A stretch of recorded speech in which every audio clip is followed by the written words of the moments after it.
अस्सलाम वालेकुम दोस्तों, आम यहाँ का मिशाद अली आई तव्हां ॾिसी रहिया आहियो टेक इन सिंधी यूट्यूब चैनल। तो दोस्तों अॼोके वीडियो में असां ॻाल्हाईंदासीं हवाई जे मोबाइल में तव्हां कीअं काइनमास्टर हलाए सघो था, उहो बि बिल्कुलु तव्हां सिर्फ़ु हिकु ट्रिक सां। बसि छा यादि कंदा, अचो त वीडियो खे शुरू कयूं था। तो दोस्तों सभ खां पहिरीं तव्हांखे मां हिते काइनमास्टर ओपन करे थो ॾेखारियां। ठीकु है, मूंसां ई मसइलो पेश अचे पियो, शायदि तव्हां सां ईअं ई बि हुजे। ठीकु है, तो तव्हां ॾिसी सघो था हीअं अचे थो इंजन फॉल्ट। ठीकु है, उन लाइ तव्हांखे सभ खां पहिरीं प्ले स्टोर में अचिणो आहे। तव्हांखे हिकु एप्लीकेशन डाउनलोड करणी आहे। ठीकु है, स्पेस प्लस पैरालाइज स्पेस जे नाले सां तव्हांखे एप्लीकेशन डाउनलोड करणी आहे। उनखे तव्हां जीअं ई ओपन कंदा तव्हांजे साम्हूं हिन तरह इंटरफेस ईंदो। तव्हां ॾिसी सघो था पैरालाइज स्पेस हिन जो 100 मिलियन डाउनलोडर हूंदा, तव्हां हुतां डाउनलोड करे छो। ठीकु है, जेकॾहिं चैनल ते नवां आया आहियो चैनल खे सब्सक्राइब करे छॾिजो वधीक अहिड़ियुनि वीडियोज़ जे लाइ। तो तव्हांखे हिते एड ऐप जो ऑप्शन मिली वेंदो, तव्हां हिन ते क्लिक कंदा तव्हां काइनमास्टर खणी अचो। ठीकु है, एड करे अचो, सिर्फ़ु टिक करिणो आहे। ठीकु है, उन खां पोइ तव्हां हिते एड ते क्लिक कंदा तव्हांजे साम्हूं हिते ॿाहिरि अची वेंदो। सॉरी, त काइनमास्टर खे तव्हां ओपन कयूं था ऐं तव्हांखे मां ॾेखारियां थो त काइनमास्टर बिल्कुलु हवाई जहाज़ में हलंदो, उहो बि सिर्फ़ु हिन एप्लीकेशन जे मदद सां परमानेंटली। त काइनमास्टर ओपन थी रहियो आहे, तव्हां ॾिसी सघो था।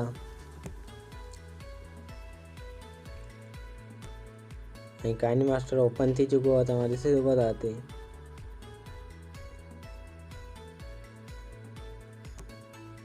तो दोस्तों तव्हां ॾिसी सघो था हिते सिर्फ़ु इमेज ऐं मीडिया लेयर कोन्हे। मीडिया लेयर हिन में कीअं ईंदी, उन लाइ तव्हांखे अचणो पवंदो सेटिंग जे ऑप्शन ते। ऐं उन खां पोइ तव्हांखे पंहिंजो डेटा चालू करिणो पवंदो। ठीकु है, मूं वटि त बंदि आहे, चालू हूंदो। तो उन खां पोइ तव्हां डिवाइस कैपेबिलिटी इंफॉर्मेशन ते क्लिक कंदा। उन खां पोइ 3 डॉट ते क्लिक कयो ऐं रन नाउ ते क्लिक कयो। ठीकु है, रन एनालाइज नाउ ते क्लिक कंदा त तव्हांजे साम्हूं जेको हीअ आहे सो प्रोसेसिंग थींदो। ठीकु है, हीअ थी वठे ऐं उन खां पोइ तव्हांखे अॻु मां प्रोसेस सम्झायां थो।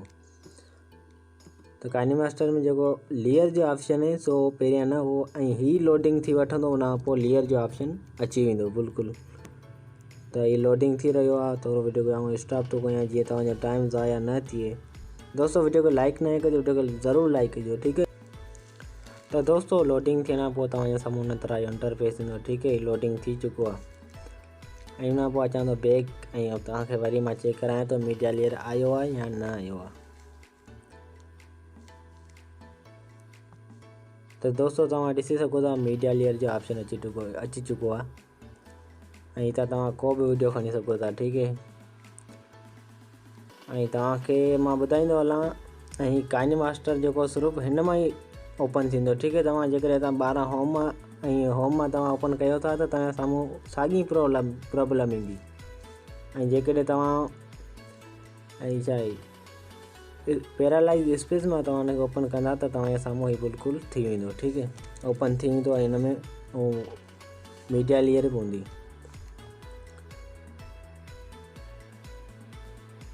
तो दोस्तों तव्हांखे हिकु दफ़ो ॿीहर मां तव्हांखे हिते ओपन करे ॾेखारियां थो जीअं तव्हांखे पूरो यकीन थी वञे।